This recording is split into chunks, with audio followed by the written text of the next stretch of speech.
Assalamualaikum Ustadz. Waalaikumsalam warahmatullahi wabarakatuh. Ustadz, perkenalkan saya Yuniar. Beberapa waktu lalu saya baru saja menikah, 2 hari lalu baru anniversary 1 tahun. Tetapi saya dan suami itu lagi diuji untuk pernikahan. Namun apa daya, saya sudah ditalak 3 oleh beliau. Penyebaban keributan itu kami adalah di orang tua dari mantan suami saya. Seringkali saya membaca percakapan dia dan mamahnya seperti kayak menjelek-jelekan saya, atau kayak ada salah satu yang terakhir saya baca itu mereka bersengkokol untuk menceraikan saya. Kemudian yang terakhir di bulan Desember,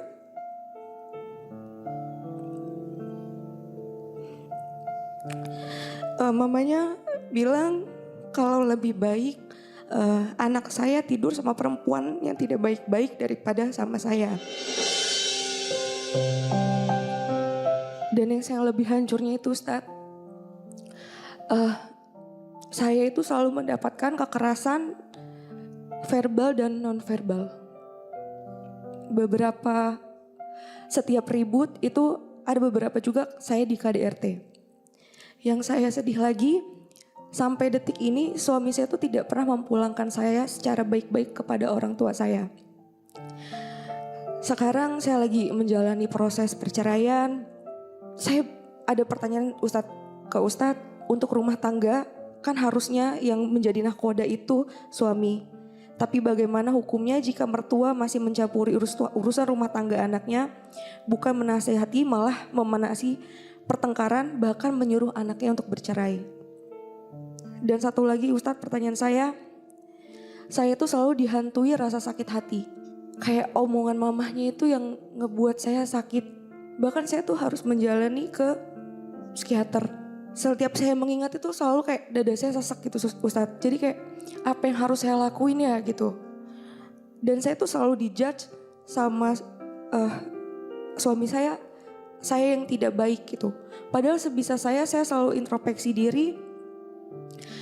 Saya juga banyak kurang Ustadz.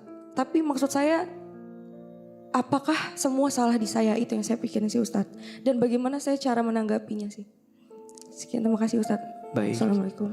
Baik, sebelum AA jawab, tadi AA mendengar ada ucapan talak, bahkan talak 3. Itu langsung terucap talak 3 atau talak 1, 2, 3 atau seperti apa? Setiap saya ribut Ustadz, saya sudah sekitar ada 4 atau 5 kali ribut dalam berumah tangga setelah menikah itu. Yang besar itu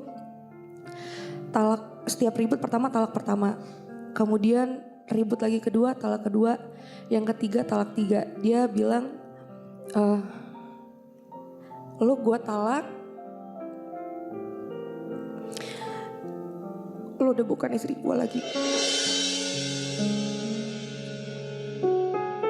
Kalau AA menyimak apa yang tadi Mbak Yuniar kisahkan, ini ada campur tangan orang tua yang terlalu dominan di rumah tangga anaknya. Betul, nahkoda rumah tangga itu suami. Ar-rijalu qawwamuna 'alan nisa. Laki-laki itu, suami itu pemimpin bagi perempuan. Maka sekarang mohon maaf ya, tanpa mendiskreditkan satu pihak, kalau di rumah tangga ada sesuatu yang itu menunjukkan persoalan di rumah tangga, kalau menurut AA, kalau ada pertanyaan siapa yang salah, tentu dua-duanya punya kans berbuat kesalahan. Tapi kalau dirujuk lebih dalam, suaminya. Karena pemimpin. Istri itu kan istilahnya dia makmum, dia ikut membersamai dengan suami. Suami itu imam, dan ingat, imam itu dibentuk, bukan diciptakan. Siapa yang membentuknya? Lingkungan, termasuk juga bunda sebagai pasangan, termasuk jauh sebelum itu keluarga dari pihak suami. Maka sekarang biasanya kan begini ya, biasanya istri itu biasanya berselisihnya dengan ibu dari laki-lakinya. Betul nggak? Sampai sering ada kalimat, kamu pilih siapa? Ibumu atau istrimu? Gitu kan? Ibu jangan pernah merasa kehilangan ketika anak laki-lakimu menikah dengan yang lain. Betul?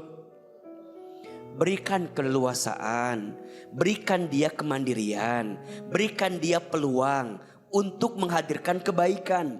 Betul, sampai kapanpun anak laki-laki itu milik siapa? Ibunya.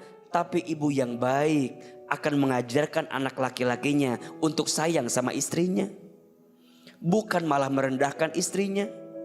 Kita gak boleh bilang sama anak laki-laki kita, kamu mah punya istri tuh beda sama mama. Kamu mah punya istri tuh begini-begini. Shh, bunda, ayo belajar. Coba tempatkan hati bunda di hati menantu bunda. Kalau kita bisa menempatkan perasaan pada seseorang yang lain, kita tuh akan jauh lebih peka terhadap hati seseorang. Maka ngasih nasihat orang tua sama anak boleh atau tidak? Boleh. Ngasih arahan boleh. Ngasih saran boleh. Boleh. Tapi jangan terlalu ikut campur lebih dalam. Bahkan dalam memutuskan sesuatu pun, coba belajarlah untuk lebih melembutkan hati. Agar anak kita, rumah tangganya tumbuh dalam kedewasaan. Tumbuh dalam kebaikan. Dan juga sebaliknya, kita belajar ya untuk tidak terlalu sering menceritakan kekurangan pasangan kita kepada orang tua kita. Orang tua mah taunya yang baik-baiknya saja. Karena mohon maaf, kalau saling menceritakan kekurangan, pasti sudut pandangnya berbeda-beda. Betul? Yang anak laki-laki ceritain sama orang tua tentang istrinya, pasti beda pandangannya. Yang istri ceritain kelakuan suami sama keluarganya, pasti beda cara pandangnya. Belajar, tidak harus semua diceritakan kepada orang tua kita. Termasuk kekurangan pasangan kita. Rumah tangga itu harus saling menjaga. Rumah tangga itu harus saling memahami satu sama lain. Mbak Yuniar, semua sudah berproses. Tidak harus ada yang disesali dalam hidup. Terus melangkah dalam kebaikan. Rumah tanggamu mungkin tidak berlangsung lama. Tapi jangan pernah bersedih hati. Karena boleh jadi Allah membuat engkau seakan sakit dengan kejadian kemarin. Bukan untuk menghancurkanmu. Tapi justru untuk menguatkanmu bahwa hidup ini harus ada ujiannya. Kalau hidup ini baik-baik saja, maka di mana kita mendapatkan pahala sabar? Betul? Selalu ada hikmah yang Allah titipkan di dalamnya. Dan ke depan belajar ya, hati-hati memilih pasangan. Hati-hati dalam menentukan jalan. Lebih baik dalam waktu dekat ini belajar sembuh dulu dari semua sakit yang pernah dirasakan. Pasti gak mudah, traumanya akan terus terbayang. Dan coba belajar lebih dalam tentang latar belakang calon pasangan kita. Ibu sayang, bunda sayang, pemirsa, kita itu menikah bukan hanya menyatukan dua hati yang saling mencintai. Tapi menikah itu menyatukan dua keluarga yang saling mengerti dan saling memahami. Bukan tentang aku mencintaimu, kamu mencintaiku, bukan. Tapi di belakang itu keluargamu nerima aku apa enggak. Terus saat kamu masuk di hidup aku, kamu nerima keluargaku atau tidak. Tapi percayalah bahwa Allah akan mengobati rasa sakit hatimu dengan kebaikan setelah ini. Fa inna ma'al usri yusra, inna ma'al usri yusra. Maka sesungguhnya bersama kesulitan akan ada kemudahan. Sesungguhnya bersama kesulitan akan ada kemudahan. Insya Allah. mertua itu aku sih nggak tahu ya dia seperti apa yang detailnya. Cuma yang aku lihat waktu sebelum nikah itu baik. Tapi ternyata waktu hamil 1 bulan, aku sempat membatalkan nikah karena apa? Ada beberapa kayak chatan juga yang aku buka di HP-nya mantan suami aku. Mereka tuh kayak di depan aku kayak sayang banget gitu. Ternyata di belakang aku beda gitu. Apa yang diomong di depan dan di belakang tuh ternyata beda. Itu sih yang ngebuat aku sempat membatalkan nikah. Aku tuh apa ya, maksudnya malu loh dengan keadaan seperti ini tuh. Nggak ada yang mau ya Kak jadi janda, itu nggak ada yang mau gitu. Kalau dari kajian ini aku lebih harus belajar ikhlas. Mungkin memang ini udah qadarullah jalan seperti ini. Hidup aku nggak berakhir di sini sih yang paling penting. Assalamualaikum warahmatullahi wabarakatuh. Waalaikumsalam Ya. warahmatullahi wabarakatuh. Ya, punten teteh. Mohon maaf ini tentang dunia sekali. Saya seorang guru taman kanak-kanak, dan kebetulan sekolah ini adalah milik saya sendiri. Sudah berdiri sejak 2005 dan alhamdulillah bertahun itu berjalan lancar. Singkat ceritanya 3 tahun belakangan ini saya membutuhkan modal yang besar. Akhirnya saya memberanikan diri pinjam uang riba. Saya memberanikan diri, saya pikir dalam 3 bulan itu saya bisa membayarnya gitu. Tapi qadarullah bulan berganti bulan saya hanya bisa membayar bunganya. Sampai akhirnya saya habis mobil, bahkan rumah habis semua. Izin, berapa kemarin pinjaman awalnya? Saya pinjaman awalnya 100 juta. 100 juta. 100 juta, cuma bunganya dari 10 juta itu 3.500.000 per bulan. Saya hampir 25 juta per bulannya, cuman saya nggak sanggup. Akhirnya saya cuma 15 juta sebulannya. Dalam Tapi jangka berapa tahun? tadinya saya berjanji hanya 3 bulan, tapi ini udah hampir berjalan hampir 2 tahun. Jadi saya setiap bulan itu sekolah saya habis ke situ semua. Akhirnya saya jual rumah saya jual mobil saya, walaupun masih ada hutang saya. Cuma saya sudah bertobat, sangat bertobat. Saya bertobat tidak mau bermain riba lagi. Saya tidak menyentuh uang-uang riba lagi. Saya bayar dengan halal, dengan uang hasil jerih payah saya sama suami saya. Alhamdulillah saya sama suami keadaannya baik dan suami itu sangat mensupport. Cuma yang di sini yang bikin saya sakit, saya sudah bertobat, saya sudah berusaha untuk menjadi lebih baik, tapi terus ujian saya nggak lepas lah, bahkan bertubi terus datang terus. Anak saya sakit, orang tua saya sakit. Saya punya beberapa teman, bahkan saya punya beberapa grup, semua menjauh, menghilang. Entah itu mereka datang pingin tahu cerita saya, akhirnya saya menceritakannya. Saya pikir dengan mereka bercerita, oke lah saya tidak dibantu dengan materi, tapi paling gak support dari mereka. Tapi tidak, semua jauh menjauhi, bahkan teman dekat saya, teman yang saya anggap seperti saudara saya malah menjauhi. Saudara-saudara saya juga seperti itu. Jadi saya betul-betul ditinggalkan oleh semua, saya dipandang hina banget. Yang jadi pertanyaan saya, apakah hutang itu suatu aib sampai saya dipandang rendah oleh orang lain? Bagaimana sikap saya ketika kita dipandang rendah dan dijauhi oleh orang lain? Bunda, hati-hati dengan dosa riba. Riba itu dosa yang akan menghancurkan diri kita, bukan hanya di dunia, tapi juga nanti di akhirat. Kalau boleh sedikit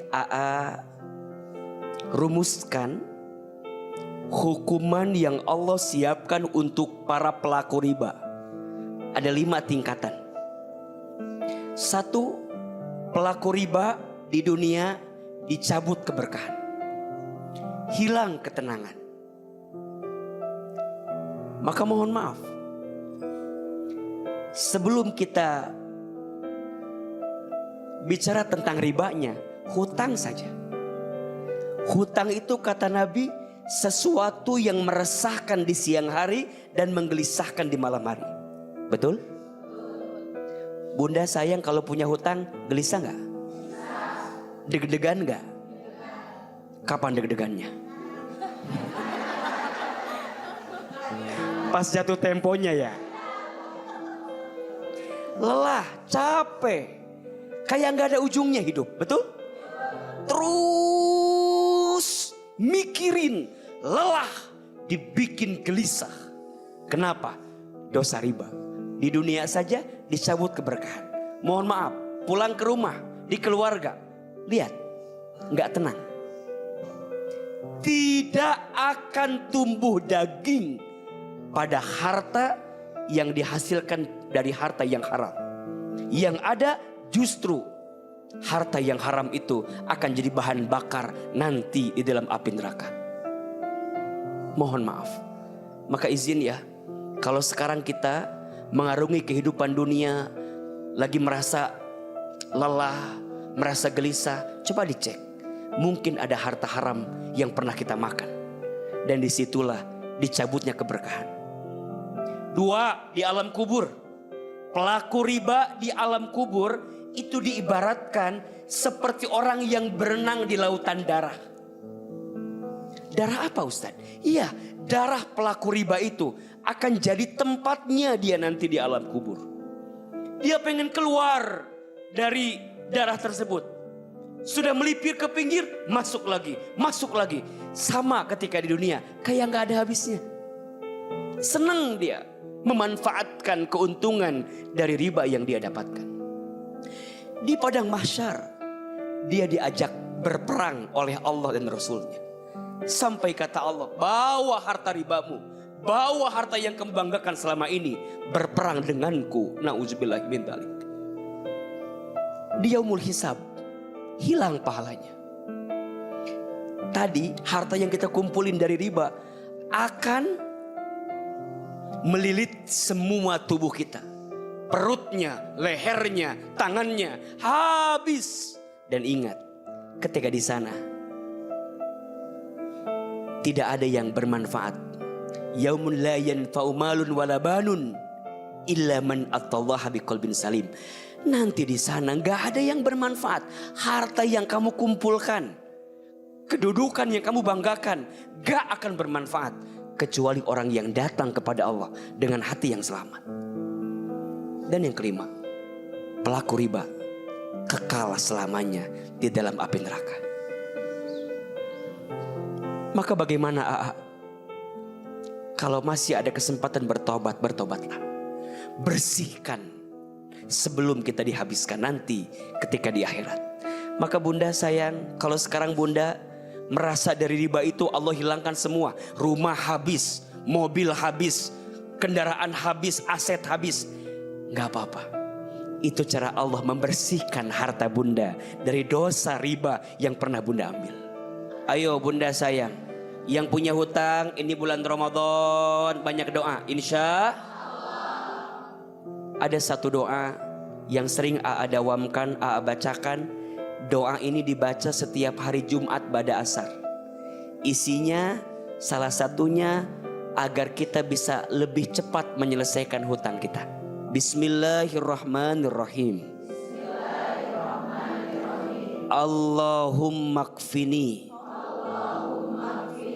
bihalalika an haramika wa aghnini bifadlika amman siwaka.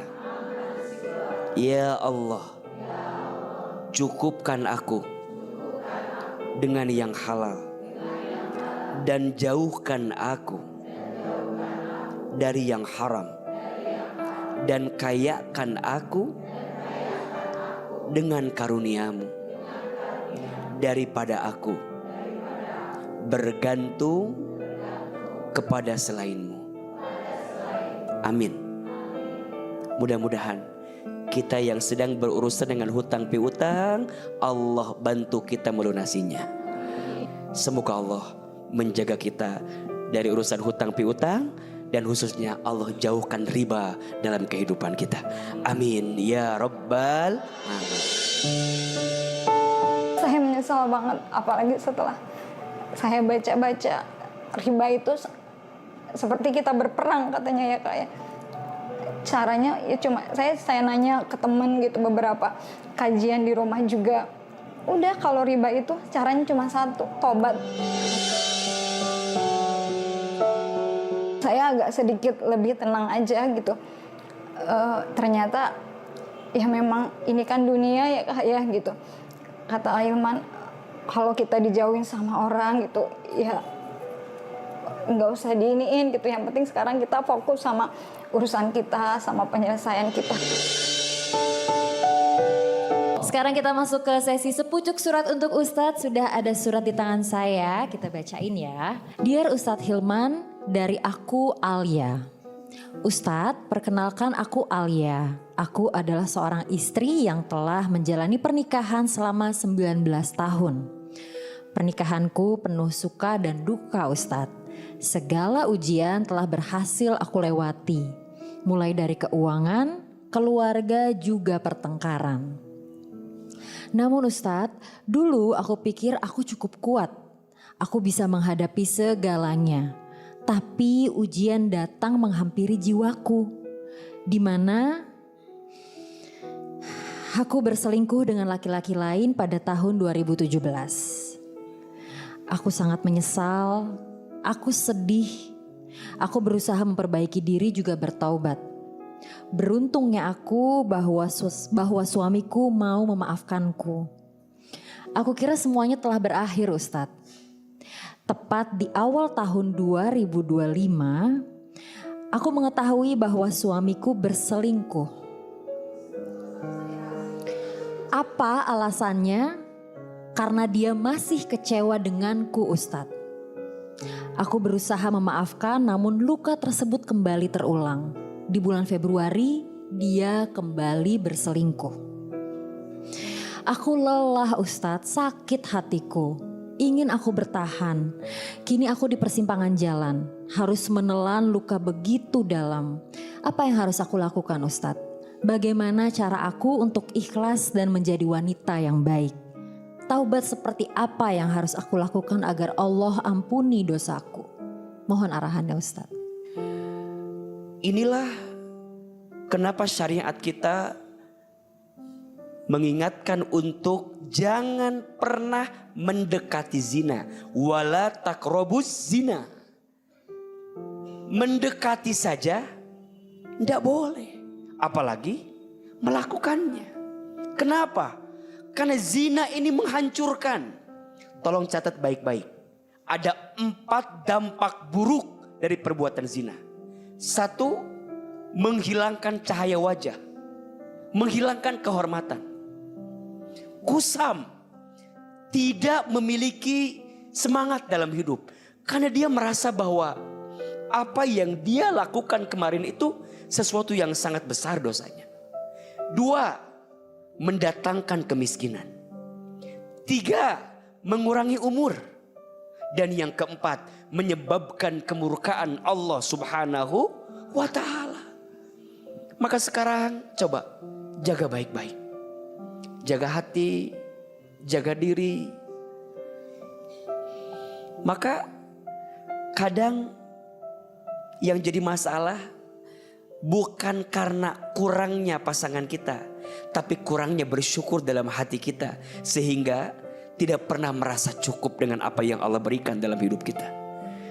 Apa sih senangnya? Apa sih bahagianya berkhianat? Tidak ada. Yang ada hanyalah menyimpan sesuatu yang menyakitkan dalam hati kita. Bertaubat sungguh-sungguh, menyesal. 2, berjanji meninggalkan semuanya, berhenti. Dan yang keempat, perbaiki diri. Tutupi keburukan kita dengan kebaikan kita. Semoga Allah jaga rumah tangga kita semua. Allah jaga keluarga kita semua. Dan Allah jaga kita dari yang tidak baik untuk kita. Amin. Ya Rabbal Alamin. Assalamualaikum warahmatullahi wabarakatuh. Waalaikumsalam warahmatullahi wabarakatuh. Perkenalkan Pak Ustadz dan para hadirin, nama saya Yuni Jasmine. Saya konten kreator yang dulu sempat viral dan sering dihujat gara-gara penampilan saya tidak sesuai dengan syariat Islam. Yang saya tanya kepada Pak Ustadz, bagaimana dalam hukum Islam berpenampilan sebagai seorang muslim itu yang mana yang boleh sama yang tidak. Kemudian apa hukumnya Pak Ustadz seorang wanita melakukan filler untuk estetika? Sebenarnya memang enggak untuk orang lain sih, untuk menyenangkan diri sendiri aja Pak Ustadz. Karena hobi berhias atau apa menurut dalam hukum Islam itu gimana Pak Ustadz? Berapa yang harus dikeluarkan untuk bisa filler begitu? Mahal gak sih? Enggak, biasa aja. Biasa aja. Sekarang gimana perasaan Mbak Yuni setelah di filler? Maksudnya memang merasa lebih baik atau Iya, seperti merasa apa? lebih baik dan seneng aja Pak Ustadz, daripada ngelakuin yang lain-lain. Lebih baik mempercantik diri sendiri kan Pak Ustadz. Terus menyenangkan pasangan juga gitu. Tapi Mbak Yuni ini kalau saya pernah lihat di sosial media kalau dibully sama netizen, dia nggak pernah menjawab dengan Iya. amarah loh. Nice jawabannya, santai aja, Masya Allah. Gak pernah ngebalas Pak Ustadz, gimana itu Pak Ustadz? Oh, apa saya yang dosa? Katanya kalau kita di ini mengurangi dosa kita, tapi gimana itu Pak Ustadz? Kayak kita dibully netizen atau dihujat itu mengurangi dosa kita, gimana juga Pak Ustadz? Benar. Bunda, Iya, jadi cantik sebagai perempuan boleh apa boleh? boleh dong. Boleh. Allahu jamilun wallahu yuhibbul jamal. Allah itu maha indah dan Allah mencintai keindahan. Betul? Maka bagi perempuan berpenampilan cantik dan indah bukan lagi boleh, tapi harus. Apalagi ketika cantiknya untuk menyenangkan hati suaminya. Bunda ini kan cantik-cantik kan? Di rumah begini enggak? Oh enggak. Dasteran, dasteran. Oh enggak. Oh di rumah enggak begini enggak? Daster dong. Berarti Bunda ini cantiknya buat siapa? Ciri istri yang baik, kata Nabi, istri yang baik, istri yang ketika dipandang suaminya menyenangkan hati suaminya. Suami di luar ada masalah, pulang ke rumah, lihat wajah Bunda, hilang masalah atau tambah masalah? Riweuh ini mah. Ayo belajar menyenangkan hati siapa? Suami. Kata suami, "Ma, Bunda sayang, Papa mah senang Mama kalau pakai baju merah." Pakai baju merah langsung. Langsung pakai baju merah. Yang minta siapa? Ma, Papa mah suka merahnya tuh ada pink-pinknya sedikit. Cari yang seperti itu. Niatnya apa? Nyenengin hati. Berpahala tidak? Ma, engkau keluar rumah, tutup auratmu. Hanya Papa yang lihat di rumah. Gitu gak suami Bunda? Silahkan. Bunda jadi cantik boleh? Harus boleh, apalagi untuk menyenangkan hati siapa? Suami. Betul? Yang kedua, ayo lebih proporsional dalam berpenampilan. Cantik boleh, berlebihan jangan. Tabaruj namanya. Berlebihan. Mohon maaf, sesuatu yang berlebihan itu tidak baik. Innallaha la yuhibbul musrifin. Sesungguhnya Allah tidak menyukai orang-orang yang berlebihan. Mohon maaf, dengan tanpa merendahkan, apa yang telah Allah ciptakan sudah baik atau tidak? Sudah sempurna? Sudah terindah? Laqad khalaqnal insana fi ahsani taqwim. Sungguh kami, kata Allah, telah menciptakan manusia dengan bentuk yang paling sempurna. Maka mohon maaf, kalau tidak ada sesuatu yang membuat kita harus merubah dari bentuk tubuh kita, sebaiknya dihindari. Karena perkara ini termasuk perkara yang tidak mensyukuri yang diciptakan oleh Allah Subhanahu wa ta'ala. Kecuali ada alasan kesehatan. Kecuali ada alasan mohon maaf, bunda teh ada kecelakaan. Sehingga harus diperbaiki, dioperasi. Kalau dengan alasan itu diperbolehkan. Tapi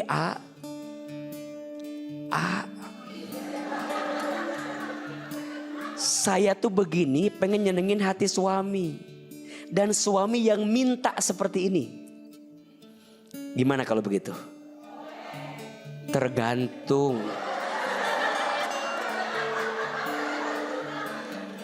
Tergantung apanya Mohon maaf, tentu apa yang dilakukan oleh Mbak Yuni perlu modal apa enggak? Perlu biaya atau tidak? Jangan memaksakan sesuatu untuk mendapatkan kesempurnaan yang pada akhirnya bukan mendatangkan kemaslahatan tapi malah membawa kemadharatan. Betul? Cantik fisik bisa dirubah. Tapi kalau boleh sampaikan, lebih baik mempercantik hati. Kecantikan fisik hanya membuat laki-laki menatap. Tapi kecantikan hati membuat laki-laki menatap. Cantik itu dari hati, betul? Betul. Kalau kitanya bahagia, pasti karismanya, auranya akan bahagia. Masya betul? Allah, amin. Ayo, bahagiakan hatimu, Besti, agar kita lebih bisa menemukan kebaikan dalam setiap penampilan kita. Insya Allah. Insya Allah. Kurangi insecure, banyakin bersyukur. Asik. Karena dia itu emang cantik, terus dianya kayaknya mungkin walaupun dia cuma boneka tapi dia untuk diri dia sendiri gitu, nggak peduli dengan orang lain. Kok misalnya kayak aku umroh gitu kan, aku ditangkap misalnya sama polisi di sana atau apa gitu ya, karena kan haram dandan haram gitu. Dia tahu walaupun aku sembunyi di masjid nyumput gitu sama orang biar nggak ketahuan sama polisi Arab, tapi pasti ketahuan. Mungkin dari Tuhan kali teguran buat saya mungkin ya.